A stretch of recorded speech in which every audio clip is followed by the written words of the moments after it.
Hey guys, it's PS2 Freak here with a very interesting deck profile. The only reason it's interesting is because I included like a new engine in Grave Keepers. Grave Keepers have always been a pretty solid deck, you know. Um, they haven't changed much. Royal Tribute's gone to 2, and then they pretty much stay solid the entire time. But the reason why I think this deck is really good and it's different is because I added a new element, to the deck. Dino Rabbit runs this deck, and Zectors I've seen running this deck. There's been a few other decks I've tested out, and I just think it just makes the deck really good, really competitive.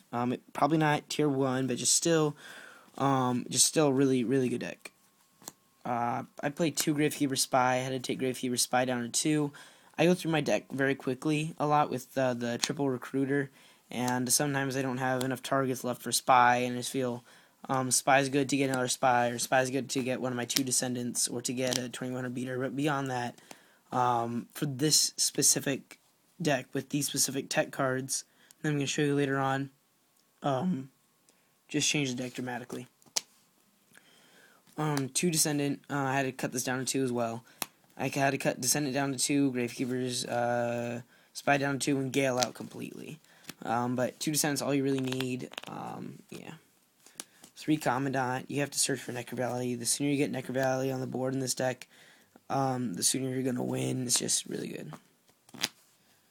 1 Assailant, you have to play 1. You can special summon this from Spy. You can search it with Recruiter, and it's just one of the better cards in the deck, I think. Even though people disagree, I just think it's a really good card. Triple Guaiba and a Velo. This is where the deck takes a turn, and people don't see it coming a lot. People never expect to have a Logia dropped on them in Grave Keepers.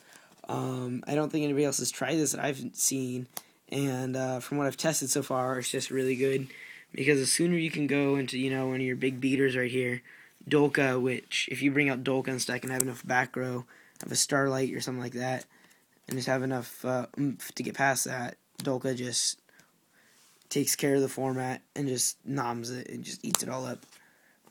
Same with Logia. If you get a Logia out, it's just stupid right now, because if you get Logia and you have a Starlight or a Warning or Phoenix Chain, just enough back row, they can't do anything against you. It's just really good. And then lastly, Utopia. If you can just keep busting out Utopia or other Xyz, you got the game. That's why I think this deck is really good, because you play these guys, you can make 2 of each dinosaur, because you don't play Pot of Avarice due to Necro Valley.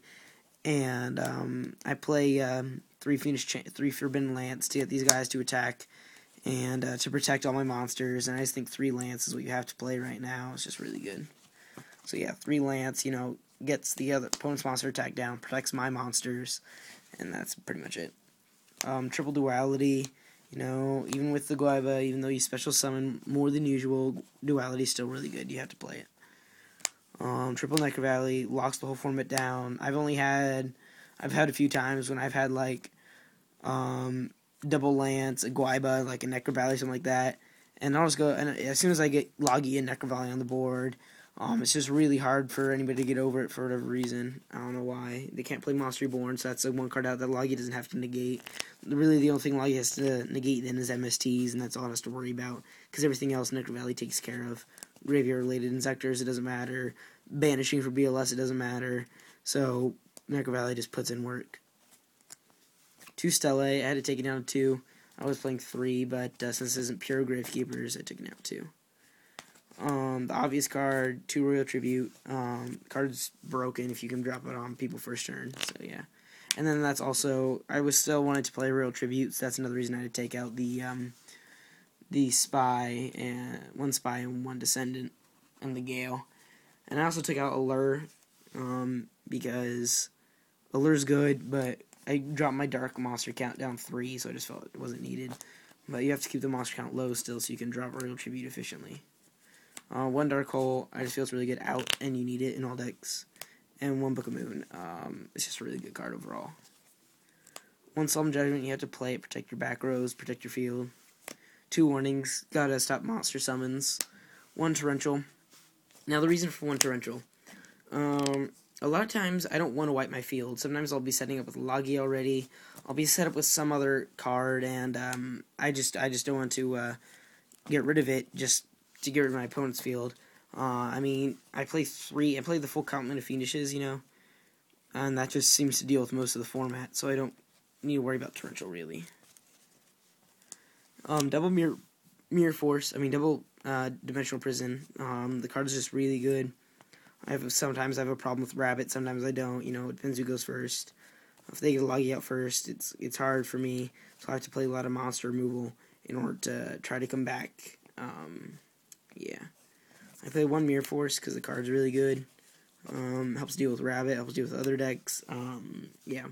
Then I play one Road. I was playing two, and I still would like to play two, but I don't know what to take out at this point. One seems to be working because I play Judgment, and I can bust out Logia. So one seems to be working, but I think two is a lot better. Two can be a little bit more consistent. I think the only thing I would take out would be maybe one Fiendish or the Mirror Force. Because Fiendish Chain, I think, is really solid, and since I don't play any hand traps, I think Fiendish is necessary. So if anything, if you guys want to try out this deck, and you just can't get the consistency, I would say take out a Mirror Force for a Starlight Road. Play two Roads and no Mirror Force. Or if you don't have Fiendish Chains, I've played Bottomless over Fiendish Chains, and then I played two Bottomless and then a third Road, and I've just been testing with this deck. I love Dino Rabbit, where is my deck, my Dino Rabbits? Actually, I have everything together for Dino Rabbit, my Rabbits, my Tour Guides, Commons, I have everything for Rabbit, but I just thought playing this deck would seem a little bit more fun, add another element of skill to my playing, the format in general, and overall it's just a really fun deck that really annoys people, and that's what I love. Like I said, having Necro Valley out on the board with other cards, with Logia and a few decent back rows, like Starlight Road. Again, everything comes back to Starlight Road, because you don't want to set too much unless you have one of these, or summon too much unless you have one of these, and that's why I want to play too. The cards are really good.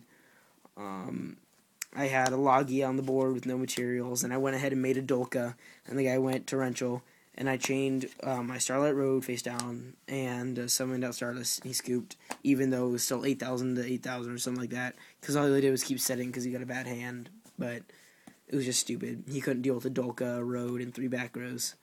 So yeah, guys, that's the deck profile. Thanks, guys, for watching. This is PS2 Freak, out. Have a great day.